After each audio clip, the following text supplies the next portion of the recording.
Aryna Sabalenka, reine de New York. Quel match incroyable on vient de vivre. Dans cette vidéo, on va se faire le débrief de la finale. Je vais vous donner mon avis. Et surtout, on va se faire une analyse tactique, technique, mentale de ce qui s'est passé. On va remonter le match du premier point jusqu'au dernier avec quelques séquences que j'ai sélectionnées. Donc ne bougez pas, ça commence tout de suite.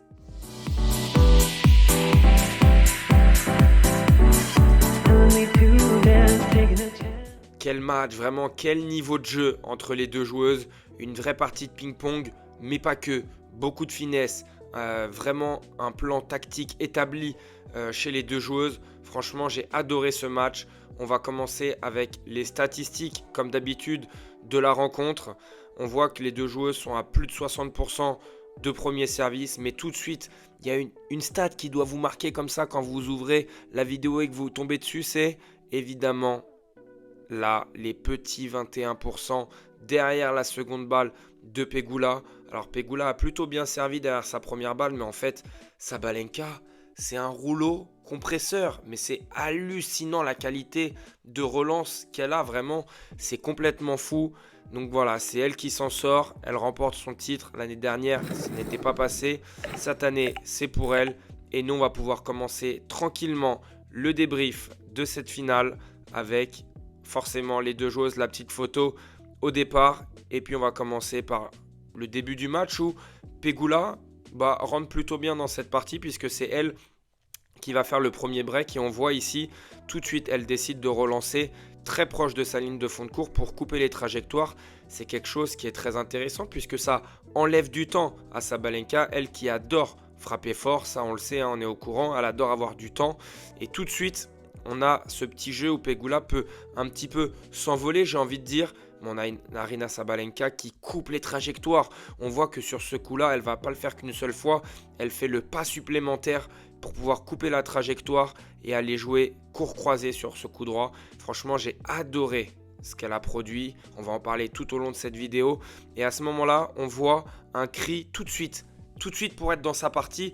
Elle sent qu'elle se fait breaker d'entrée et paf, elle arrive à crier et à se libérer un petit peu avec ce coup droit gagnant. Ça va la remettre dedans directement puisqu'elle va réussir à débreaker.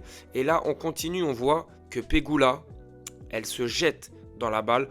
À ce moment-là, vraiment, elle va envoyer un retour très long, très profond ici. Elle va gagner beaucoup de points comme ça contre Sabalenka. C'est une tactique plutôt qui est plutôt payante. Franchement, je perds un peu mes mots, mais j'ai vraiment adoré ce match et j'ai hâte de vous montrer toutes les séquences que j'ai choisies. Et là, on rentre dans le vif du sujet. Aryna Sabalenka qui, durant toute la partie, a été vraiment un rouleau compresseur.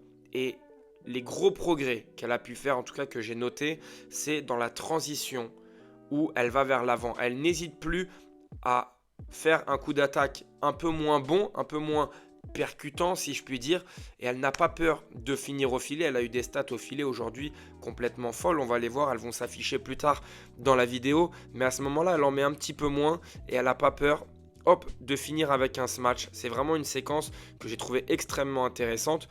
On enchaîne tout de suite avec le service de Pegula où sur la première, Sabalenka décide d'être 1,5 m derrière sa ligne alors que sur deuxième, elle est campée sur sa ligne. Vous voyez la différence entre les deux photos, c'est impressionnant vraiment, c'est quelque chose qui m'intéresse. Et là, encore une fois, on voit qu'elle n'a pas peur de faire la transition. Elle a envoyé un super coup droit. Vraiment, elle a eu un coup droit à jouer où elle était ici, elle a envoyé la balle là-bas. Elle a vu que ça faisait mal. Et là, qu'est-ce qu'elle fait? Elle se dirige au filet. Alors, le passing de Pegula va être très intéressant, sauf que la volée, elle va finir court croisé. Elle va réussir à jouer une petite volée juste ici. Franchement, mais les progrès au filet de Sabalenka, c'est monstrueux vraiment. Je m'en étais pas rendu compte au fil de ces matchs, mais en fait, elle a un super toucher. C'était pas le cas il y a quelques mois, il y a quelques années, donc c'est à souligner. Et je trouve d'ailleurs qu'aujourd'hui, c'est un petit peu la clé du match, on va en reparler. Là, on voit que Sabalenka, qui était menée 2-1, 40-30, arrive à reprendre l'ascendant dans cette partie, et c'est elle qui va tout de suite se détacher et mener 4-2. On voit qu'il y a un petit peu de variation du côté des deux joueuses. Là, j'ai noté aussi qu'il y avait quelques petits chops et surtout quelques petits amortis. Et ça, pareil, un peu de finesse dans son jeu de brute, si je puis me permettre. Aryna Sabalenka qui frappe extrêmement fort dans la balle. Là, elle est capable de glisser des amortis et on le voit, Pegula, elle est loin, elle est très loin de sa ligne, elle s'y attend pas. Alors même si l'amorti n'est pas forcément extrêmement bien touché, la grande course de défense de Pegula, forcément, c'est quelque chose qui est très compliqué à faire. Et derrière, Sabalenka n'a plus qu'à pousser la volée. C'est tellement bien joué tactiquement, tu sais que tu domines en puissance, ton adversaire va céder du terrain petit à petit, elle va reculer, et si tu travailles ton amorti un peu comme un Yannick Sinner chez les hommes, et ben à partir de là, tu peux exploiter encore mieux ta puissance. Ça, c'est vraiment une séquence qui m'a énormément intéressé. Après, je suis obligé de vous montrer cet amorti parce que cet amorti-là finira avant son filet à elle, donc c'était voilà, pas non plus le meilleur coup, mais c'était un petit peu pour montrer qu'elle les a pas toutes réussies ces amortis. On enchaîne avec ce revers où là, elle va partir à fond. Je prends le stylo et elle va partir ici fort dans la diagonale. Qu'est-ce qui va se passer? Évidemment, le passing va arriver là, mais regardez bien. Encore une fois, elle va tenir une volée et je peux vous dire que le passing, il était très bien touché. Elle va tenir sa volée et la balle va finir là. Pegula va pas réussir à la remettre. Franchement, elle m'a impressionné, je vous assure. Il y avait du beau monde aussi dans les tribunes. Billie Jean King, célèbre tenniswoman, à plus de 120 titres, 127 titres, je crois une des plus grandes joueuses de l'histoire du tennis. Il y avait du beau monde, il y avait aussi Stephen Curry, célèbre basketteur, Noah Lyles, le récent champion olympique du 100 mètres. Il y avait vraiment des stars dans les tribunes pour cette finale et ça valait le coup parce que l'affiche vraiment était très intéressante. Et puis là, on approche, Sabalenka qui mène 5-2, on approche de la fin de set. Et là, elle a une volée un peu cadeau, c'est la seule qu'elle va rater. Alors elle va la rater, elle va la remettre dans le terrain. Pegula va gagner le point ensuite avec une belle défense. Mais c'est pour vous montrer que finalement, Pegula s'offre une balle de débreak et elle va saisir l'opportunité, pas sur sa première, mais sur sa deuxième, avec toujours cette position au retour très avancée dans le terrain pour enlever du temps. Et là, ça y est, Pegula lance sa finale un peu comme en demi-finale face à Muchova où elle a réussi à basculer la rencontre dans quelque chose d'irrationnel. Là, elle était menée 5-2, elle revient à 5-4 et elle commence un petit peu à appeler le public. Et là, on se dit, est-ce que Sabalenka, il peut se repasser le petit traumatisme de l'année dernière avec Coco Gauff où le public joue un rôle. Le public joue un rôle très important dans cette partie. Et là, on se retrouve à 5 partout. Pegula a fait son jeu et on voit les revers faute directe des deux joueuses. Et Sabalenka, elle est à 9. Et à ce moment-là, elle est menée 0-15. Et regardez bien, qu'est-ce qui s'est passé? Sabalenka, elle a envoyé une flèche en revers longue ligne juste après nous avoir montré cette stat. Donc là, franchement, on sentait que le revers depuis quelques points, c'était pas non plus hyper fiable. Et là, elle envoie une flèche en revers, le cri pour se libérer. On est sur un jeu crucial, forcément. On voit les statistiques derrière la deuxième balle de service cataclysmique chez les deux joueuses, 25 et 21%. On est à 30A au moment de cette photo, 5 partout, 30A. Et ça va se confirmer, les stats ne sont pas bonnes puisque Sabalenka va faire une double faute. Oui, elle va faire une double faute et ça, c'est très compliqué à gérer. Sauf que, qu'est-ce qui va se passer encore une fois? Elle va réenvoyer une bombe ici en revers alors qu'on le rappelle, il y a quelques secondes, on voyait qu'elle était à 9 fautes directes en revers. Donc franchement, c'est aussi le caractère d'une championne d'être capable de repartir et de se faire confiance et de continuer et de continuer. On est dans un jeu charnière, je vous le disais, vous voyez, on est à 48 minutes de temps de jeu. Et Pegula, elle, continue son jeu de contreuse, vraiment, elle tient très bien sa ligne, elle monte en puissance dans cette partie. Et là, elle va envoyer un super revers longue ligne de contre. Le jeu va durer, je pense, pas loin de 10 minutes, j'ai pas envie d'exagérer, mais pas loin de 10 minutes. Et là, on est sur une grosse faute de Pegula à un moment important. Finalement, c'est Sabalenka qui va s'en sortir pour mener 6-5. Et on sait très bien que de mener 6-5 dans un moment aussi chaud en finale de Grand Chelem, c'est quelque chose de très important. Et là, ça y est, le rouleau compresseur reprend. Au retour, Sabalenka va envoyer un missile longue ligne. Franchement, mais c'est impressionnant la qualité de retour chez cette joueuse. Je ne m'en remets pas, je vous assure. Et là, fébrilité. Oui, clairement, Pegula, coup droit, pas beaucoup de danger. Ça va finir dans le filet, on va se retrouver à 15-30. Pareil, un revers. Il n'y avait pas de danger, ça va se retrouver dans le filet encore une fois. Alors elle va réussir à s'en remettre et à revenir à 40A, sauf que là on a cette erreur mais criminelle Criminel de perdre ce point ici à ce moment-là. Voilà, là c'est un cadeau, c'est un penalty. Et il y a beaucoup d'efforts pour essayer de s'accrocher dans ce jeu. On continue avec Sabalenka qui continue de faire des petites amorties pour varier un petit peu et hop, essayer de décoller Pegula de ses 3 mètres derrière sa ligne.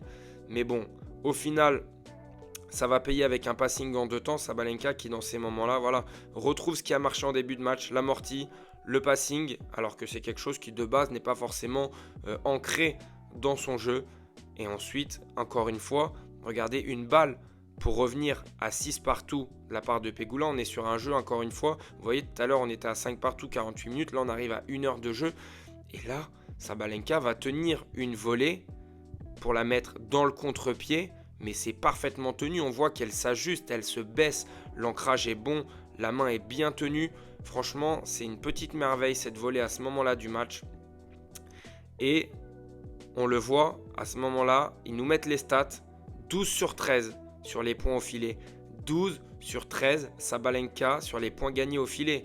Mais c'est grand, c'est immense. Vraiment, c'est monstrueux. Et voilà, à l'image de ce qu'on disait depuis tout à l'heure, un amorti de revers qui va finir juste là pour conclure ce set et mener 7 jeux à 5. Sabalenka, j'ai envie de dire, a fait le plus dur. On se retrouve début du deuxième set avec Pegula là, qui a un coup droit assez penalty, qui est un peu nonchalante dans ce début de deuxième set, qui va faire une faute et qui va céder tout de suite son service. Elle va en sauver une, mais pas la deuxième. Et là, on voit qu'elle est sur une série assez compliquée. Sur les 15 derniers points, elle en a perdu 11.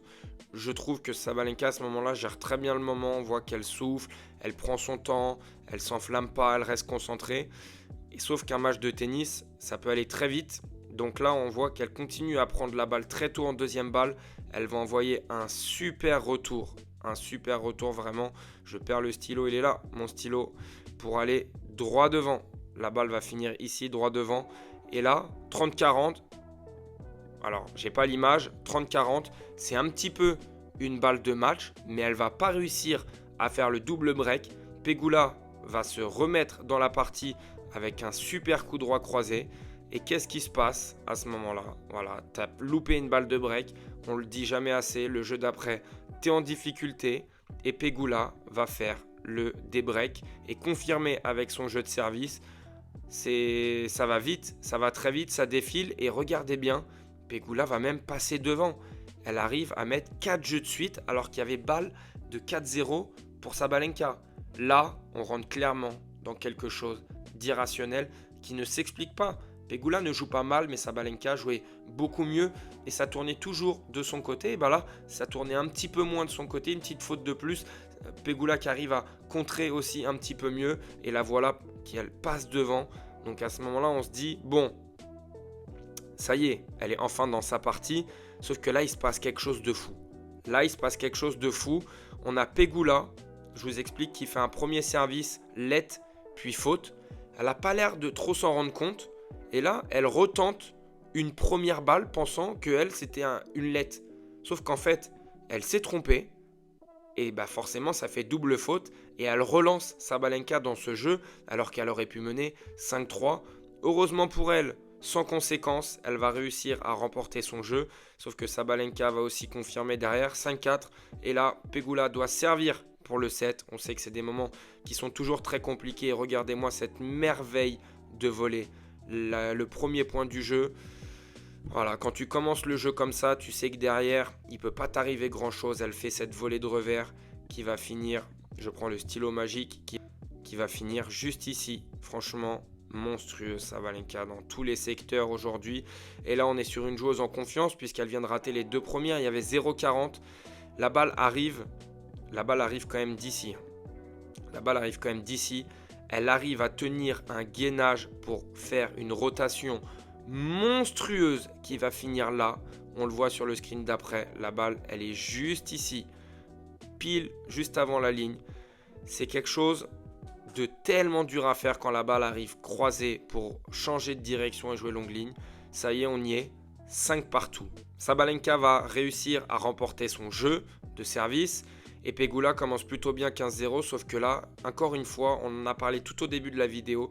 J'ai adoré ce que fait Sabalenka au niveau de ses appuis pour aller couper les trajectoires. Là, elle vient poser le pied gauche pour couper la trajectoire et jouer très court. Elle n'a pas attendu la balle parce qu'elle était ici. Au départ, elle a fait 2 pas pour venir couper la trajectoire et changer de direction. C'est tellement bien fait pour mettre la pression en plus à ce moment-là sur son adversaire. Ça ne loupe pas. Derrière, elle continue avec sa qualité de relance, mais c'est chirurgical. Je prends le stylo pour vous montrer que ça part ici. C'est imparable. Et puis à force de mettre la pression, elle se procure sa balle de match. Elle est ici.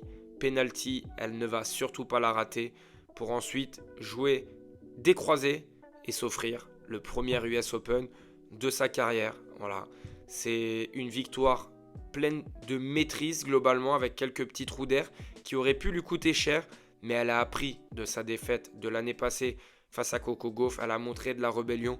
Pegula a fait un excellent match. Les deux joueuses ont fait un très bon match, vraiment. Mais aujourd'hui, Sabalenka était trop forte. Personnellement, j'ai adoré ce match. Vraiment, j'ai pris un immense plaisir à regarder cette partie, même à l'analyser, à vous faire cette vidéo.